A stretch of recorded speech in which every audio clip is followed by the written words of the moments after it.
अवां ॾिसी रहिया आहियो KTV वर्ल्ड ऑफ न्यूज़ यानी ख़बरुनि जी दुनिया।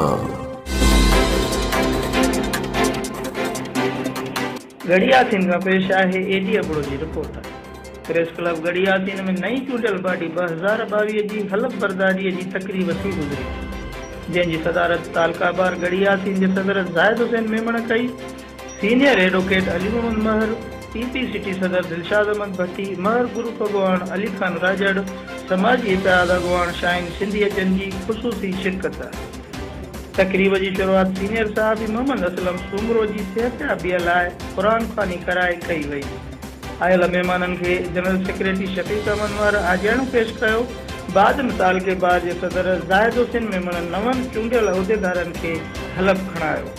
बाद में तकरीब के खिताब कंदे चयो त प्रेस क्लब गड़ियासीन जे नवन चूंडियल उहिदेदारन के मुबारकबाद पेश कजे थी ऐं चयो त बार ऐं प्रेस क्लब अवाम लाइ कम कंदियूं आहिनि ऐं गरीब ऐं अबोझ अवाम लाइ आवाज़ बणबियूं आहिनि। प्रेस क्लब गड़ियासीन साल के बार गड़ियासीन जो साथ ऐं सहकार जारी रहंदो।